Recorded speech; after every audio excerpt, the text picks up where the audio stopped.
वेद्यम। यदि किसी व्यक्ति से यह प्रश्न किया जाए कि ईश्वर को स्मरण करने का समय कब से आरंभ होता है,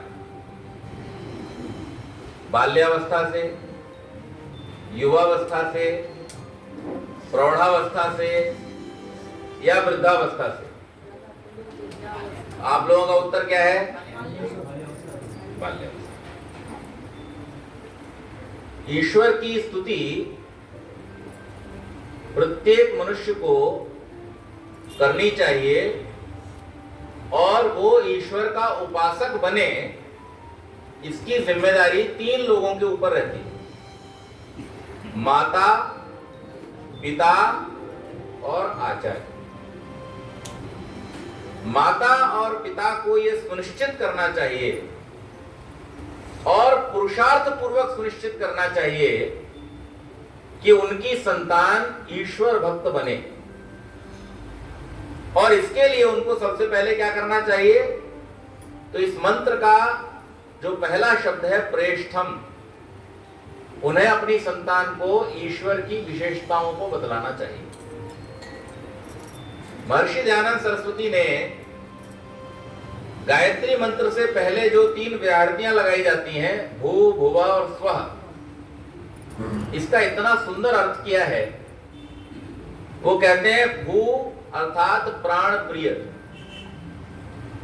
अब आप अपने मन में इस बात पर विचार करें, सोचें, अपने आप से प्रश्न करें कि क्या ईश्वर हमें प्राण प्रिय है? क्या हम ईश्वर को अपने प्राणों से अधिक प्रेम करते हैं? इसका पता किससे चलेगा? इसका पता इस बात से चलेगा कि हम कितनी जगहों पर समझौते कर लेते हैं।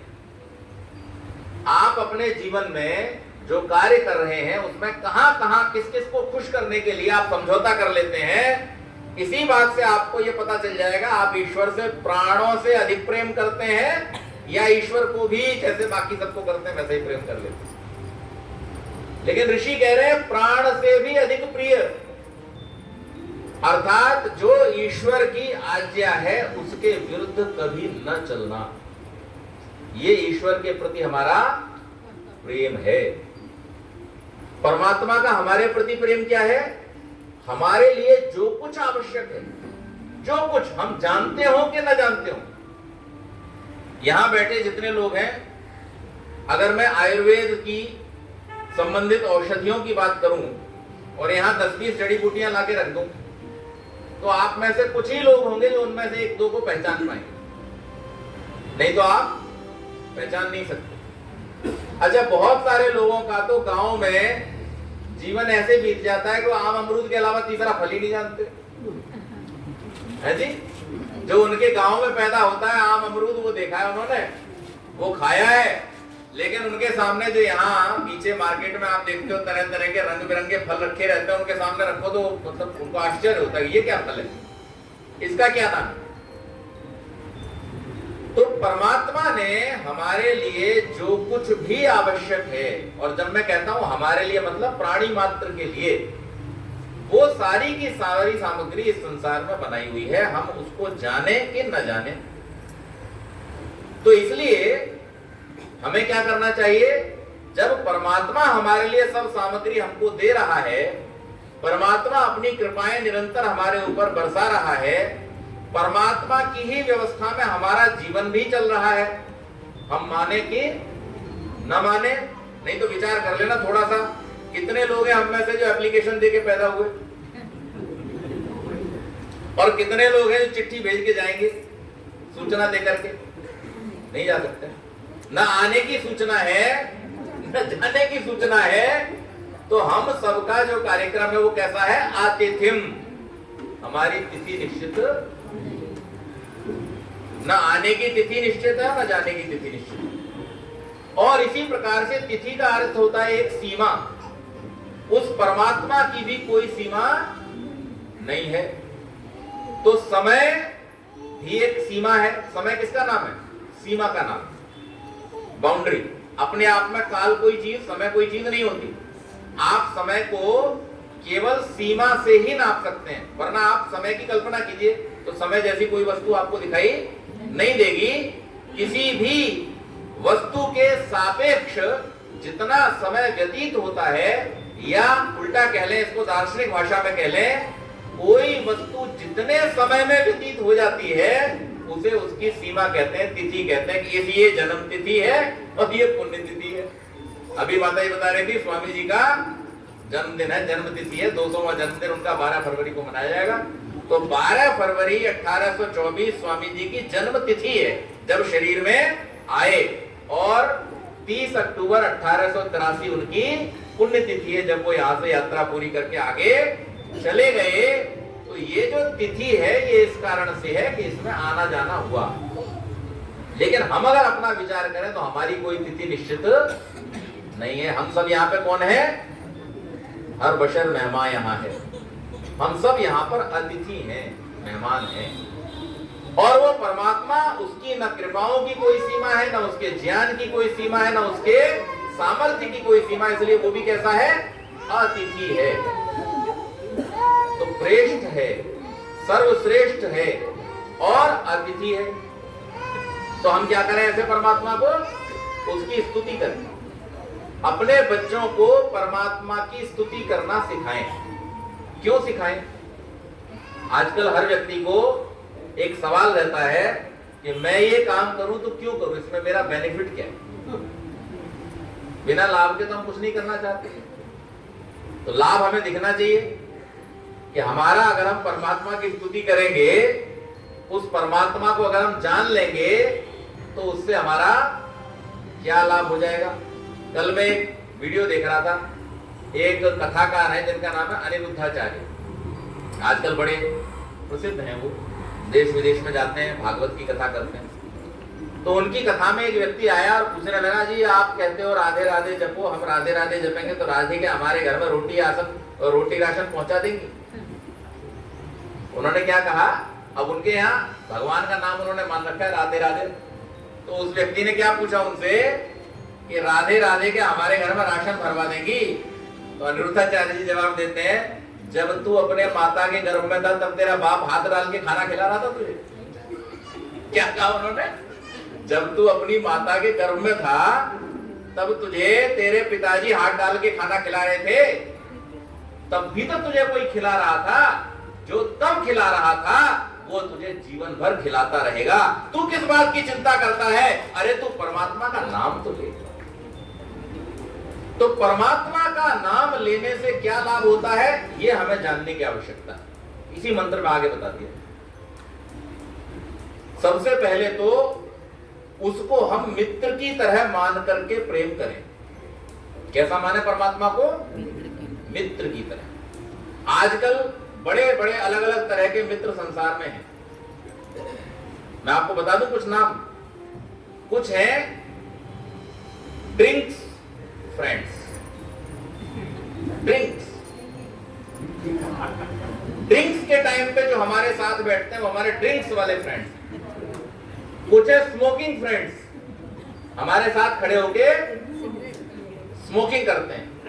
कुछ है एडवेंचर फ्रेंड्स, हम जब घूमने घामने जाते हैं, पहाड़ों पे चढ़ने जाते हैं, जंगल सफारी करने जाते हैं, तो हमारे साथ चलते हैं। तो सबके पास अलग अलग तरह का समय है, सबके अलग अलग तरह के व्यसन है, सबकी अलग अलग तरह की इच्छाएं हैं।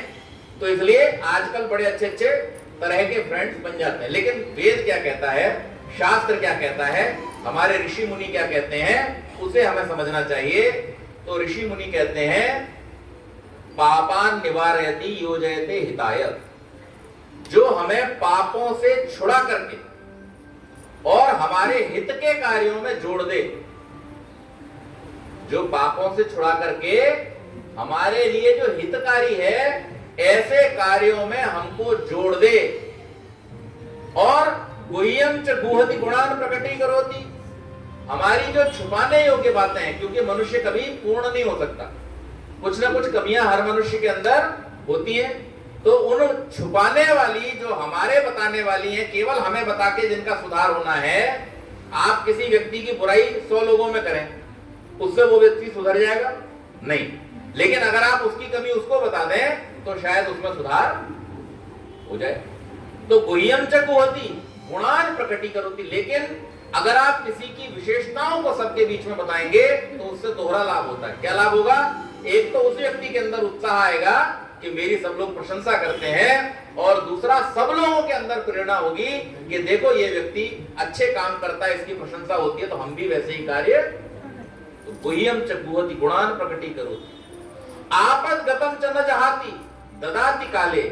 और जब आपत्ति का समय आता है, विपत्ति का समय आता है जीवन में, तो न जहाती उपेक्षा न करे।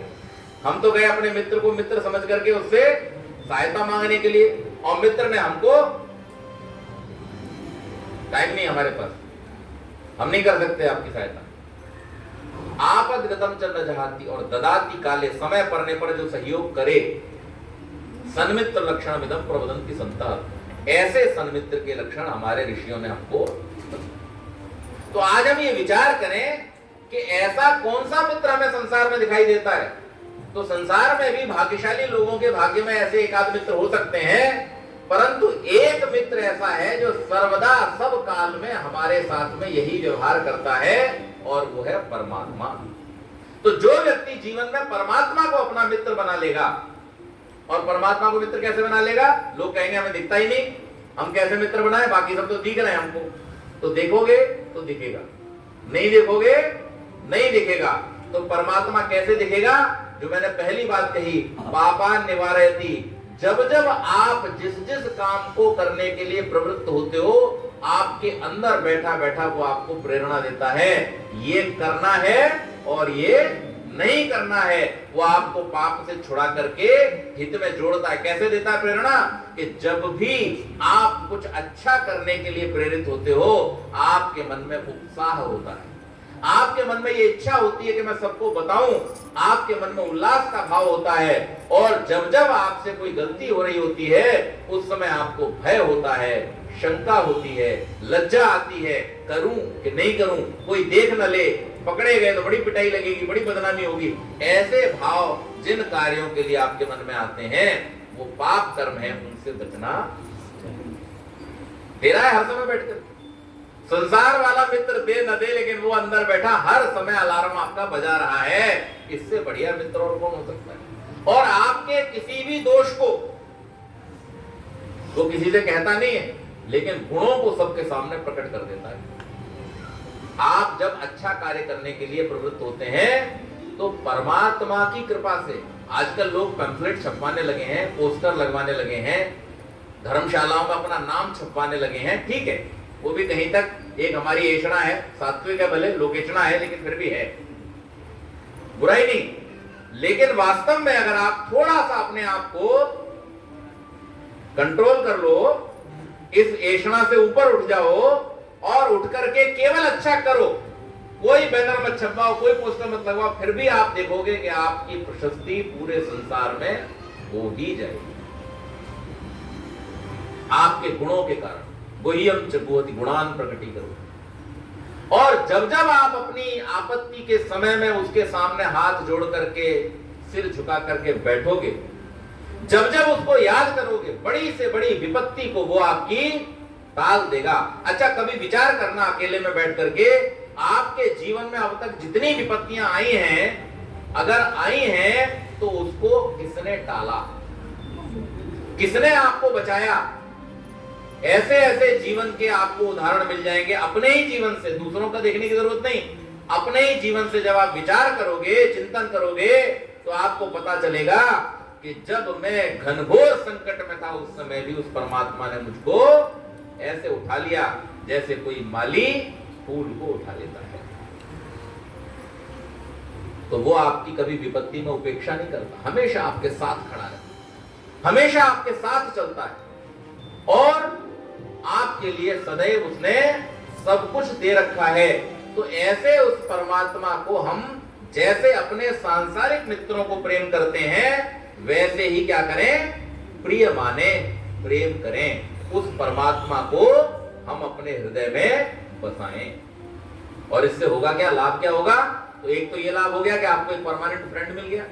बाकी सारे फ्रेंड तो जीवन भर हैं, बहुत लंबी भी मित्रता चल गई तो कब तक? अब से लेके जब तक हमें तब तक, या जब तक वो है तब तक। लेकिन परमात्मा सदा से है, हम भी सदा से हैं, वो भी सदा से है, और जिसने परमात्मा को अपना मित्र बना लिया उसकी ये दोस्ती कभी टूटने वाली। तो हमेशा आपको अपने साथ रखें। और अग्ने रथम न वेद्यम, वो आपको, वो ज्ञानवान परमात्मा आपको क्या करेगा, जैसे कोई अच्छा मित्र अपने मित्र को गाड़ी में साथ बिठा करके क्या कराता है, अपना शहर दिखाता है। बोलो जी, दिखाते हैं। किसी दूसरे शहर से हमारा मित्र आए तो हम क्या कहते हैं, चलो बंबई घुमाएं आपको। तो अपनी गाड़ी में बिठाते हैं और बिठा करके पूरी बंबई घुमाते हैं। जब हम उसे बंबई घुमाते हैं, बंबई का ज्ञान कराते हैं, तो उसे दुख होता है कि सुख होता है? सुख होता है। इसीलिए वो ज्ञानवान परमात्मा जब आपको स्वयं रथ बन करके इस संसार का वेद्यम ज्ञान कराता है, लोकांतरों का जब आपको ज्ञान कराता है, तब आप आनंद से भर जाते हैं। और फिर वो आनंद जो है वो कम होने वाला आनंद नहीं। कल्पना कीजिए, हमारे ऋषियों ने इस ज्ञान को कहां से प्राप्त किया? कौन सी वो लाइब्रेरीज थी जिनकी किताबें पढ़कर के ऋषियों को यह ज्ञान प्राप्त हुआ? कहां से ज्ञान प्राप्त हुआ? उसी परमात्मा की कृपा से ये ज्ञान उनको प्राप्त हुआ। वेद शब्द का अर्थ ही क्या है? कितना सुंदर अर्थ है, वेद ज्ञाने। वेद शब्द का पहला अर्थ क्या है? जिससे ज्ञान हो। वेद विचारणे, जिसके ऊपर विचार किया जाए। वेद सत्तायाम, जिससे इस संसार की सत्ताओं की हमको अनुभूति हो। हम केवल एक ही सत्ता की अनुभूति कर पाते हैं। कौन सी सत्ता? जो दिखाई दे रही है। एक सत्ता की अनुभूति हम कर पाते, दूसरी कोई सत्ता हमें समझ में नहीं आती। यहां तक कि हम अपने आप को भी ठीक से जानते नहीं हैं। हम अपने आप को क्या समझते हैं? हम अपने आप को ये शरीर समझ बैठे हैं। इसी को अविवेक कहा गया है। अविवेक का अर्थ क्या है? अपने स्वरूप को न जानना। और विवेक क्या है? अपने स्वरूप को ठीक ठीक जान लेना। ये जान लेना कि मैं कौन हूं और मेरे ऊपर ये जो खोल चढ़े हुए हैं, आवरण चढ़े हुए हैं, इनका क्या रहस्य है। जब हम ये जान लेते हैं कि मेरे ऊपर चढ़े हुए आवरण सूक्ष्म शरीर के रूप में हो, चाहे स्थूल शरीर के रूप में हो, ये क्या है? मेरे उपकरण मात्र हैं, आवरण मात्र हैं, मैं ये नहीं हूं। उसी समय हमें परमात्मा का ज्ञान हो जाता है। उसी समय हमें अपनी सत्ता का ज्ञान हो जाता है। ये नहीं होगा। आप दुनिया भर का काम कर लीजिए, आप दुनिया भर को ही जान पाएंगे, आप कभी अपने आप को जान नहीं पाएंगे।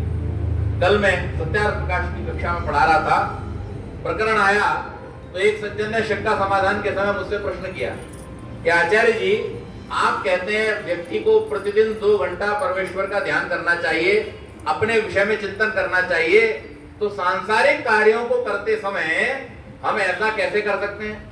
मैंने कहा भाई, आप संसार में कार्य कर रहे हैं, संसार में कार्य करने के लिए आपको कितने घंटे मिले? 24। प्रतिदिन 24 घंटे मिले? किसी दिन कोई कम हो जाता हो? नहीं होता ना। 24 घंटे प्रतिदिन सबको मिले, सबको बराबर मिले हैं।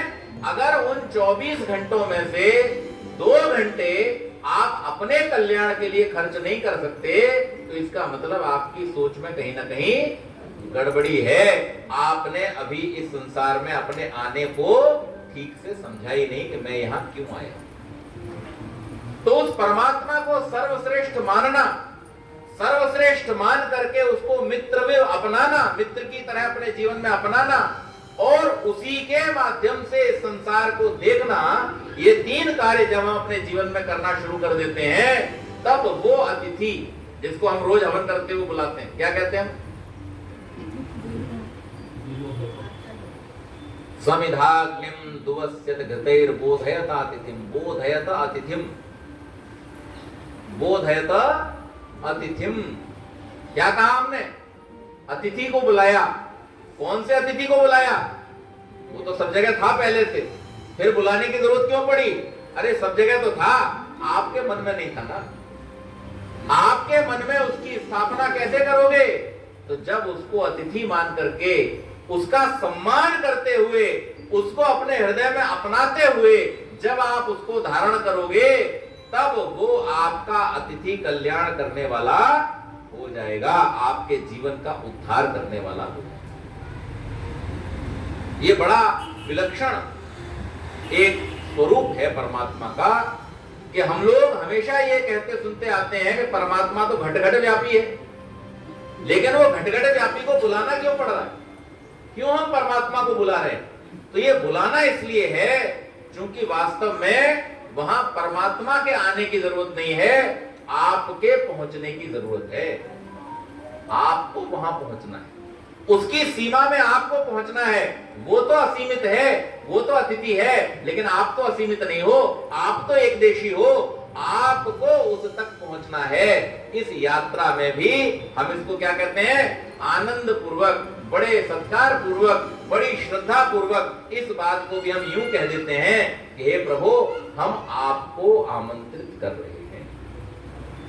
सामान्य शिष्टाचार व्यवहार की बात भी अगर करें तो सामान्य शिष्टाचार में क्या सिखाया जाता है कि जब हम माता पिता के साथ रह रहे होते हैं, तो आजकल तो लोग कहने लगे कि हमारे माता पिता हमारे साथ रहते हैं, लेकिन शिष्टाचार क्या कहता है? जो शिष्ट लोग हम क्या कहते हैं? वो चाहे भले पूरा मकान का किराया भी वो भर रहा हो, किस्त भी वो भर रहा हो, सब कुछ वही कर रहा हो, सारा खर्चा वो कर रहा हो, लेकिन जो शिष्ट व्यक्ति होगा वो क्या कहेगा?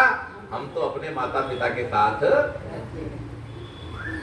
और जिसको थोड़ा दम्भ आ गया, अहंकार आ गया, वो क्या कहेगा? हमारे माता पिता हमारे साथ रहते हैं। तो सामान्य शिष्टाचार में भी हम इस बात को जानते हैं कि हम क्या कहते हैं, कैसे कहना चाहिए। तो वेद भी ये शिष्टाचार हमको दे रहा है कि हम परमात्मा को अतिथि मान करके उसको अपने हृदय में आमंत्रित करें। आमंत्रित करने से क्या होगा? जब हम किसी को बुलाते हैं, आदर पूर्वक बुलाते हैं, सत्कार पूर्वक बुलाते हैं, तो उसकी हम स्तुति करते हैं, उसको हम जो देना चाहते हैं वो देने का प्रयास करते हैं और अपना बेस्ट उसको ऑफर करते हैं। आप यहाँ पे किसी विशेष अतिथि को बुलाएं तो आप क्या करेंगे? सबसे पहले तो यहाँ की साफ सफाई करवाएंगे। भाई, जो बाहर से आ रहा है उसको बुरा न लगे। घर के लोग तो चलो ठीक है, लेकिन जो बाहर से आ रहा है उसको बुरा न लगे। और जो सर्वश्रेष्ठ अतिथि आपके यहाँ आ रहा है उसके लिए क्या करेंगे? तो थोड़ा सा अपने मन को भी कर लेंगे। मन मंदिर में गाफिला झाड़ू रोज लगाया कर। ये बाहर का ठीक है, लेकिन अंदर की सफाई होना भी बहुत जरूरी है, क्योंकि परमात्मा बाहर से नहीं आएगा। परमात्मा कहाँ है? अंदर ही है। वो अंदर से ही आपको मिलेगा, इसलिए अंदर की सफाई थोड़ी कभी कभी कर लेनी चाहिए। तो वो परमात्मा सर्वश्रेष्ठ है, उसे हम अतिथि की तरह, अपने मित्र की तरह अपने हृदय में आमंत्रित करें और उसी की उंगली पकड़ करके इस संसार को हम देखने का प्रयास करें। परमात्मा की उंगली पकड़ करके जो संसार को देखेगा उसकी दृष्टि कुछ अलग होगी। कबीरदास कोई यूनिवर्सिटी में नहीं पढ़े थे, सूरदास ने कोई कॉलेज नहीं तोड़े थे, तुलसीदास जी भी कहीं जाकर के विदेश से डिग्री लेकर के नहीं आए थे, लेकिन जो उन्होंने लिख दिया, जो उन्होंने अनुभव किया और जैसा उन्होंने जनता को उपदेश किया, आज उस उपदेश के एक एक शब्द पे लोग पीएचडी कर लेते हैं। तो वो परमात्मा जब हमारा सखा बन जाता है, उस परमात्मा को जब हम अपना सखा बना लेते हैं, मित्र बना लेते हैं और उसके साथ जब हम बैठ जाते हैं, उसकी दृष्टि से, उसके हाथ को पकड़ करके जब हम दुनिया को देखते हैं, तब हमारी दृष्टि कुछ और ही हो जाती है, हमें कुछ और ही दिखाई देता है। ये सांसारिक प्रलोभन फिर हमारे ऊपर कोई प्रभाव नहीं डाल पाते और हम अपने आप में बिल्कुल स्वच्छ, निर्मल, जैसे कहते हैं ना, परफेक्टली क्लियर, और clarity of thoughts, clarity of vision, clarity of deeds, ये सब हमारे जीवन में आ जाता है। तो हम उस परमात्मा को अपनाएं, स्वयं को उसके प्रति समर्पित करें और अपने बच्चों को ईश्वर भक्त बनाएं। यही मेरा आज का संदेश है। समय पूरा हुआ। आप सबका बहुत बहुत धन्यवाद।